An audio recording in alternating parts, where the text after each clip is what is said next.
Halo, selamat sore teman-teman. Iya, balik lagi. Saya udah lama banget gak live Instagram dikarenakan kondisi kesehatan yang menurut orang-orang kurang baik. Tapi alhamdulillahnya sekarang berangsur-angsur baik. Teman-teman apa kabar nih? Udah siap dengan live yang dimajukan? Mohon maaf dimajukan sejam karena nenek saya sedang ke masjid, dan kalau misalkan pulang dari masjid biasa dia akan cerita banyak hal tentang di masjid itu seperti apa dan apa yang dia dapatkan. Alhamdulillah punya nenek seperti itu yang bisa kalau kata bahasa Sundanya ngelingan ya. Baik, yang seperti pada topik yang akan dibahas, saya nanti akan menayangkan ini lewat postingan. Nah, materinya adalah perkembangan anak dari umur 1 sampai 3 tahun. Kenapa sih 1 sampai 3 tahun yang saya garis bawahi? Karena sebagai terapis ini saya melihat perkembangan anak yang normal dan perkembangan anak yang kurang bisa dikatakan terhambat ataupun dengan gangguan. Itu terlihatnya biasa orang tua tuh mulai memeriksa anak di umur 3 tahun. Berbeda dengan halnya di negara-negara maju seperti di Belanda. Di Belanda itu udah ada dokter anak tuh dari mengawasi semenjak awal kehamilan. Kemudian pas lahir pun jadi terlihat ketika anak mengalami kecenderungan untuk autisme ataupun mengalami kecenderungan untuk speech delay lebih cepat tertangani karena memang diagnosanya lebih dini daripada di Indonesia. Di Indonesia terkadang 4 tahun, 5 tahun baru orang tua ngeh kalau anaknya tidak bisa berbicara, takut tidak mendengar segala macam. Dia pikir karakteristik anaknya itu pendiam, padahal bukan pendiam, ternyata anaknya mengalami gangguan gitu. Oke, nah, balik lagi. Coba saya akan saya sudah buat rangkuman di sini, rangkuman tentang alat tes yang akan saya beritahukan sebagai terapis. Di sini saya mengecek perkembangan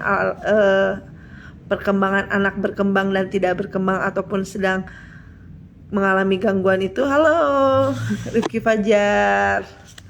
Ini dimulai aja, mohon maaf, dengan alat tes Denver 2 namanya. Denver 2 itu apa? Jadi alat tes yang bisa kita melihat ataupun mengukur perkembangan anak, terlambat atau tidak terlambat, poin-poin perkembangan atau milestone-nya ada. Oke. Jadi saya bacakan dulu. Anak 3 tahun itu udah bisa apa saja sih biasanya? Nah, dalam alat tes Stanford 2 ini dia mengembangkan bahwa ada 4 kemampuan yang digambarkan secara terpisah. Kalau anak itu harus bisa apa, dan apa. Yang pertama personal sosial, yang kedua aspek motorik halus atau fine motor, yang ketiga aspek bahasa, dan yang terakhir motorik kasar. Oke, saya akan paparkan untuk personal sosialnya gini. Ayah bunda, anak umur 3 tahun itu harusnya sudah bisa mencuci dan mengeringkan tangan sendiri tanpa bantuan. Jadi kok misal ada yang nanya, semandiri itu kah anak umur 3 tahun? Ya, memang di luar negeri itu anak dilatih untuk siap mengurusi dirinya sendiri itu bahkan dari sedini mungkin. Kalau di Indonesia awas jatuh, awas ini, padahal kan bisa sebelum usia 3 tahun itu datang. Ya 2 tahun setengahnya udah mulai dibiasakan. Misal anaknya ke wastafel terlalu tinggi nih, bisa dikasih satu papan atau bukan papan, kursi yang aman untuk dinaiki anak. Jadi anak itu dicontohkan bareng dengan halo Rinialia, dicontohkan bareng dengan orang tua gitu. Kemudian kalau misalkan kita sesuaikan aja, misal kalau misal di Indonesia cuci dan mengeringkan tangan itu dengan lap, nah berarti ketika di tempat umum anak naik lagi, anak harus bisa cuci dan mengeringkan tangan dengan mesin pengering. Jadi anak itu berbeda situasi, tapi dia bisa melakukan aspek cuci tangan mandiri itu dalam usia 3 tahun maksimalnya. Kemudian anak umur 3 tahun itu juga harus bisa ditanya nih, kalau misalkan ditanya seperti ini, kamu temennya siapa sih dek? Nah dia harus bisa menjawab. Misalkan Rifki temannya, atau Alia, atau Dini, atau Dina, dia harus bisa.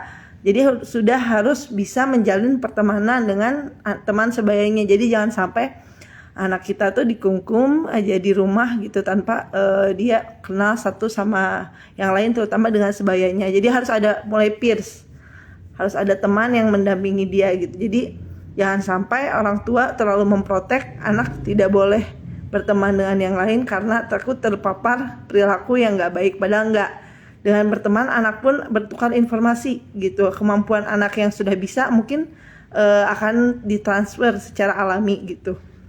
Jadi pola didik atau pola asuh yang salah juga apabila orang tua hanya mengurus anak di rumah tanpa diberikan kesempatan untuk main dengan teman sebayanya, seperti itu.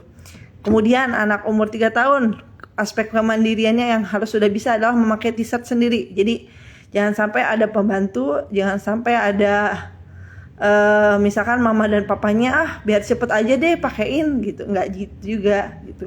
Kalau di luar negeri diusahakan dia sudah bisa memakai t-shirt sendiri, walaupun istilahnya susah payah sekali ya, lama gitu untuk hanya sekedar memakai t-shirt. Tapi percayalah, nanti di 3 tahun, 4 tahun, 5 tahun aspek personal sosialnya akan mengikuti karena sudah dibiasakan dari kecil. Nah, lain halnya dengan di Indonesia, ayah bunda. Di Indonesia tuh ya ampun, anak-anaknya karena ada bibi atau ingin cepat atau tidak ingin anaknya melakukan kesalahan, jadi selalu dipakaikan bajunya, t-shirtnya. Jadi ya banyak ketika saya mengetes di lapangan, yang lainnya bagus, tapi ternyata aspek kemandiriannya yang jelek karena memang didikan di orang tuanya semua dilayani gitu. Oke.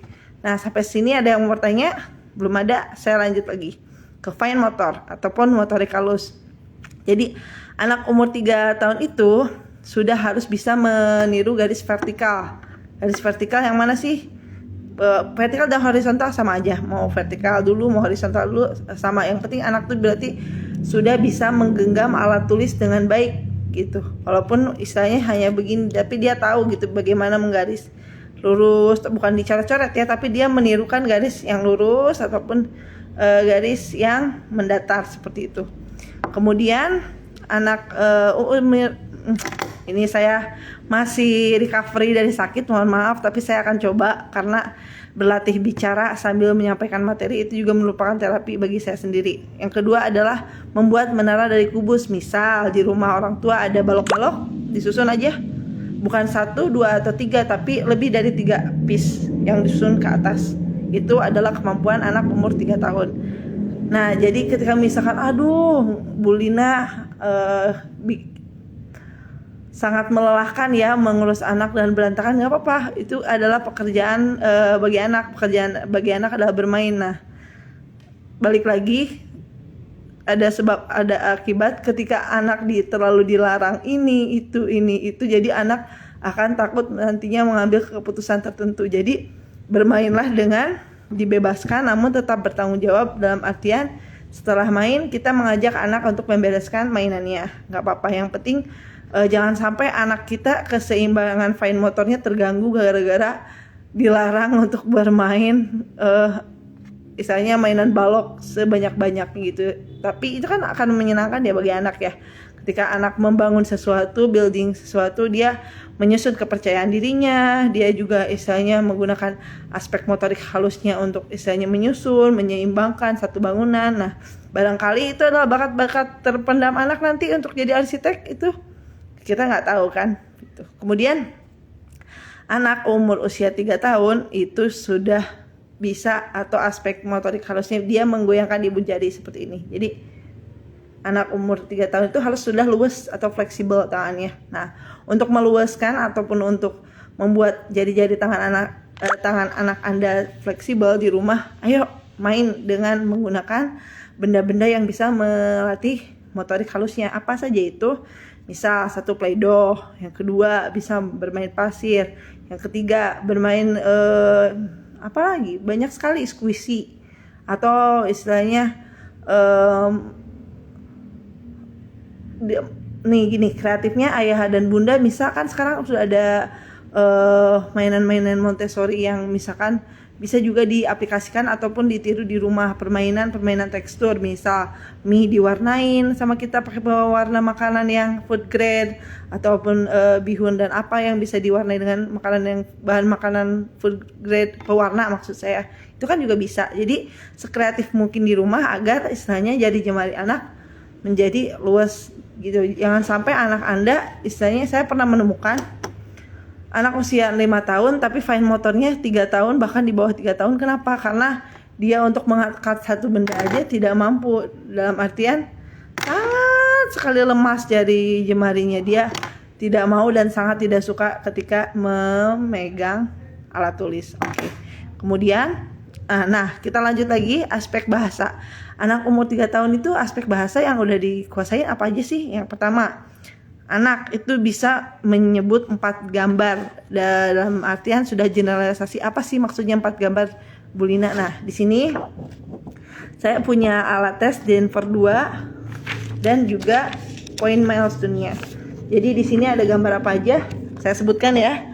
Ada gambar kucing, ada gambar kuda, ada gambar burung, ada gambar anjing dan juga manusia. Nah, jadi ketika saya tanya ini apa sih, Dek? Dia harus bisa menyebutkan, walaupun ini gambarnya hitam putih dan kecil, dia harus bisa menyebutkan ini kucing. Generalisasi dalam artian anak tanpa warna, hanya sekedar garis-garis saja, hitam putih, ukurannya kecil, anak tetap menyebut ini kucing, bukan anak bingung kok ini apa sih gitu. Jadi seperti siluet kucing pun anak sudah tahu, berarti itu yang dinamakan anak sudah bisa generalisasi. Dalam artian anak sudah bisa menamai satu nama itu dengan nama yang ajak, misal kucing, untuk setiap benda yang memang digambarkan kucing. Mau boneka kucing, mau gambar kucing, mau misalkan stempel kucing, ataupun istilahnya tas kucing, tetap disebutnya kucing, bukan yang lain. Kemudian ada gambar kuda, gambar burung, gambar anjing, dan juga manusia. Oke, jadi anak sudah bisa menyebut dari 5 ini lulus 4. Itu milestone untuk pada poin bahasa. Kemudian lanjut lagi untuk yang kedua, itu anak mengetahui 2 kegiatan pada alat tes Denver ini. Nah, balik lagi, ini tidak bisa dilakukan oleh orang tua saja, karena orang tua cenderungnya tidak spesifik ataupun malah mungkin takut untuk mengambil keputusan ketika mengetahui anaknya terlambat. Memang bisa dikejar, tapi alangkah lebih baiknya orang tua mengetes di klinik tumbuh kembang ataupun di center terapi yang ada gitu, ketika mengalami ataupun anak memperlihatkan karakteristik yang seperti anak berkebutuhan khusus seperti itu. Jadi ada penanganan khusus lagi, tidak bisa Anda di rumah mempraktekkan ini gitu. Kecuali istilahnya dengan gambaran yang saya ungkapkan, orang tua berinisiatif untuk istilahnya mengajarkan anak di rumah, tidak apa-apa. Oke, kemudian nih aspek yang kedua yaitu mengetahui 2 kegiatan pada alat tes. Nanti saya akan bertanya kepada anak, ayah bunda, mana coba yang mengeong? Oh, dia akan menunjuk ini kucing. Oh, pinter. Nah, dia berarti sudah tahu 1. Kemudian saya akan tes lagi, mana sih yang menggonggong? Dia ngerti menggonggong itu apa nggak? Bukan saya bilang mana sih yang suaranya guk guk, bukan. Saya akan nanya mana sih yang menggonggong? Oh, ini berarti dia bisa. Mana sih yang berjalan? Dia menunjuk manusia. Mana sih yang terbang? Dia menunjuk burung. Dan mana yang meringik? Kuda mingik. Nah, dia anak ayah bunda harus bisa menjawab ataupun mengetahui 2 di kata sifat yang tadi. 2 kegiatan, mohon maaf, pada alat tes Denver ini gitu. Kemudian lanjut lagi nih, untuk aspek bahasa di usia 3 tahun itu harus sudah mengetahui kata sifat, alias jadi dia sudah harus tahu panas, dingin, terus lembek, terus kasar, halus. Anak sudah harus mengetahui kata sifat yang seperti itu. Namun kata sifat yang seperti itu akan ditanyakan seperti ini. Contohnya misal, Dek, kalau dingin harus apa sih? Nah, anak harus bisa menjawab harus pakai selimut atau misalkan harus pakai jaket. Kemudian misal yang kedua, Dek, kalau haus biasanya apa? Harus apa? Oh, anak akan spontan bilang harus minum gitu. Harus minum. Bentar. Kemudian yang ketiga, misal, Dek, kalau sakit kita kemana sih? Harus ke dokter. Oh, jadi anak itu sudah bisa menemukan solusi-solusi sederhana dari kata-kata sifat yang diutarakan atau diajukan oleh terapis gitu. Lebih dari 3, lebih dari 2 itu lebih bagus. Berarti anak Anda tidak mengalami keterlambatan. Kemudian lanjut poin terakhir, yaitu pada aspek motorik kasar ataupun otot-otot yang besar pada tubuh anak yang melibatkan tangan, kaki, otot yang besar, itu yang menjadi aspek yang kita lihat gitu. Yang pertama, misal lebih ke kegiatan-kegiatan olahraga sih yang menguras fisik. Yang pertama itu apakah anak Anda sudah bisa melempar bola dengan tangan ke atas seperti pemain basket? Sudah bisa atau belum? Nah, jadi jika anak misalkan lemas, tidak mampu dia untuk mengangkat beban di atas kepalanya dengan 2 tangan, hanya bola saja, itu berarti anak ayah bunda mengalami keterlambatan dan harus istilahnya segera dikonsultasikan ke klinik ataupun tempat-tempat yang bisa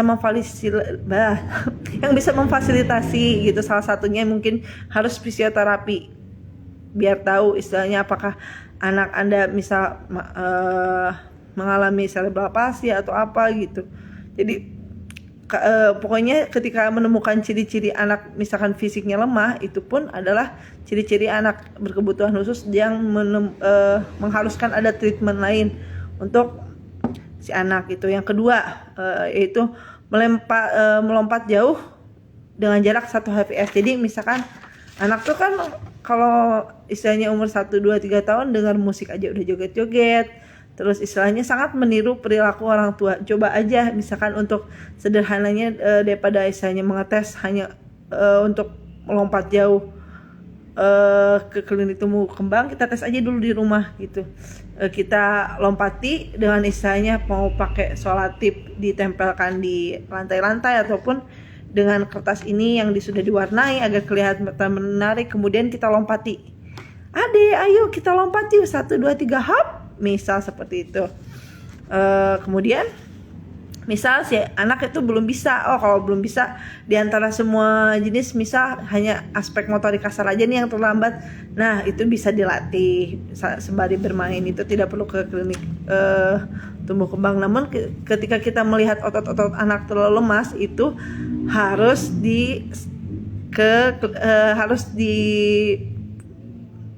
dilanjutkan ke klinik tumbuh kembang. Karena kenapa? Terkadang orang tua terlalu fokus untuk mendengar mendengar orang tua lainnya bilang kan suka gini, terkadang meringankan, nanti juga udah gede bisa, nggak usah khawatir, nanti juga anak si itu dulunya nggak bisa sekarang bisa. Nah, belum tentu istilahnya case atau kasus yang sama. Ini akibat ini kemarin masih akibat obat, mohon maaf. Jadi ketika istilahnya satu case disamakan dengan case yang lainnya, mungkin bisa sama, mungkin bisa berbeda. Nah, yang kita harapkan kan sama ya, misalkan terlambat nanti juga bisa, tapi bagaimana ketika tidak bisa dan kita menyamakan nanti juga bisa? Itu adalah yang paling rugi di pihak orang tua dan anak. Kasihan anaknya ketika memang anak membutuhkan penanganan khusus tapi tidak diberikan. Nah, itu kan hak anak ya, jadi hak anak harus diberikan. Kemudian aspek yang terakhir yaitu berdiri dengan 1 kaki selama 1 detik. Jadi aspeknya balancing atau keseimbangan nih. Anak umur 3 tahun itu harus sudah bisa menahan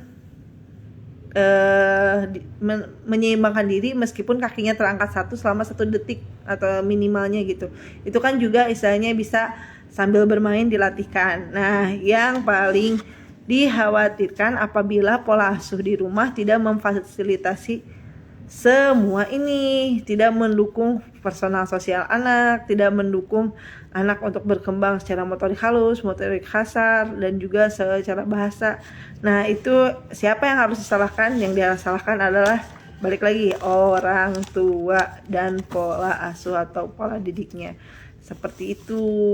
Jadi anak umur 1 sampai 3 tahun. Nah, itu tadi hanya perkembangan yang saya jelaskan di usia 3 tahun harus bisa 3 aspek itu. Boleh ini dicatat untuk istilahnya mama-mama yang mempunyai anak umur 3 tahun. Oh, 3 tahun tuh harus bisa ini yang disampaikan. Mudah-mudahan yang saya sampaikan cukup untuk berkenan dan juga sebagai informasi yang lebih. Nah, apabila ada pertanyaan misal untuk apa saja, nanti saya bisa berikan rangkuman.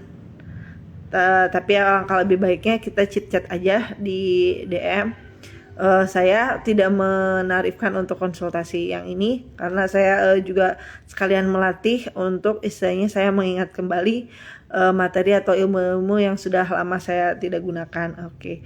Kemudian nih sebenarnya untuk aspek-aspek pada yang tadi saya ucapkan itu biasanya pada anak normal berkembang secara alami, namun alangkah lebih baiknya kita mengikuti ataupun istilahnya berusaha menstimulasi agar anak itu sebelum usianya minimal sudah menunjukkan perkembangan menuju arah poin-poin tersebut seperti itu. Jadi jangan sampai kita tenanglah, anak gue kok normal aja gitu. Anak gue kok normal aja, nggak perlu istilahnya dites ke tumbuh kembang. Tapi alangkah lebih baiknya istilahnya ketika menemukan ada yang terhambat dan istilahnya lebih dari satu, motorik kasar, motorik halus, dan bahasa, itu berarti sudah aware nih, red flag itu. Wah, anak kita tidak bisa nih untuk kita tanganin di rumah. Otomatis anak harus dibawa ke klinik tumbuh kembang. Apalagi ketika menemukan anaknya misal micing, matanya hanya melirik ke sebelah sini terus gitu untuk melihat satu sudut, kemudian anak kakinya berjinjit, kemudian anak kadang-kadang hand flapping seperti ini, ya itu berarti ada ciri-ciri autisme juga, gerakan repetitif yang seharusnya tidak dilakukan oleh anak pada umumnya. Terus jadi yang saya ingin sampaikan adalah masa umur anak 1 tahun hingga 3 tahun itu adalah istilahnya masa 1000 hari pertamanya dia, di mana anak itu berkembang sangat pesat. Namun ketika anak harusnya berkembang sangat pesat namun tidak didukung oleh orang tua, dalam artian mungkin hanya diserahkan kepada pembantu ataupun neni yang misalkan neninya memang tidak mengerti, nah itu adalah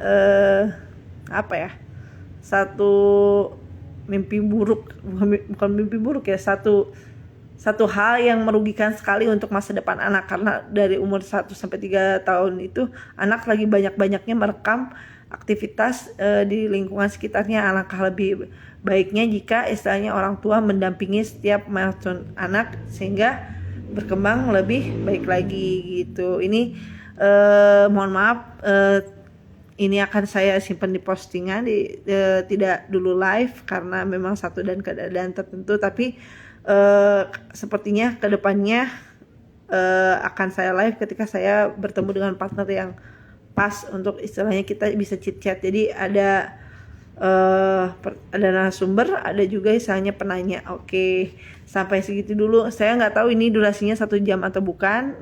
Pokoknya hari ini bahasa dia adalah perkembangan anak dari umur 1 sampai 3 tahun dan juga sekilas untuk tes perkembangan yang bisa dilakukan oleh terapis untuk istilahnya mengetahui anak itu terlambat atau enggak dari aspek perkembangannya. Ada apa aja tadi kita rangkum yuk. Ada personal sosial atau kemandirian, aspek motorik halus atau fine motor, motorik kasar atau gross motor, kemudian ada aspek bahasa. Jadi ketika menemukan anak ada 2 apa 3 yang terhambat, itu harus segera aware ke klinik tumbuh kembang. Nah, lebih baiknya ketika istilahnya orang tua melakukan pengasuhan full sehingga 4 ini bisa tercover, 4 ini bisa terpenuhi dengan baik, dan istilahnya masa keemasan anak itu dan masa red flag anak terlewat. Jadi maksudnya kita tidak usah mengkhawatirkan terlalu banyak karena kita mendampingi setiap proses perkembangan dan pertumbuhan anak tanpa istilahnya kita istilahnya gini, mencegah lebih baik daripada mengobati. Untuk working mom nggak apa-apa itu, tapi dipastikan istilahnya kita harus memilih prioritas gitu antara anak kita atau pekerjaan kita. Jangan sampai pekerjaan kita selesai di kantor, tapi ternyata kita meninggalkan pekerjaan rumah yang lebih besar dari itu, yaitu anak kita tidak berkembang dengan baik, sehingga bahkan biaya yang dikucurkan akan lebih banyak karena terapi itu tidak murah. Terapi di Jakarta tidak murah, terapi di kota besar tidak murah, di kota kecil tidak murah juga. Terapi yang namanya terapi itu mahal karena memang ada ilmu-ilmunya yang istilahnya ilmu untuk pelatihannya juga mahal, tidak sedikit gitu. Oke, semoga bisa membantu untuk informasi yang saya sampaikan terkait perkembangan anak dari umur 1 sampai 3 tahun. Mohon maaf, masih belajar untuk public speaking dan karena efek pengaruh obat yang saya kasus kemarin itu, jadi untuk dari bicara saya juga sedang terapi fisiologi, dalam artian karena saya seorang terapis, saya coba melatih lagi fine motor saya, melatih lagi gross motor saya, melatih lagi supaya berbicaranya lebih lancar ke depannya. Oke, mohon doanya ya, semoga saya juga cepat sembuh. Oke, dadah semua, see you next time. Kalau ada pertanyaan boleh sekali di ini aja di kolom komentar, nanti ini akan saya posting. Oke, bye bye, assalamualaikum, Om Swastiastu, Namo Buddhaya, salam kebajikan.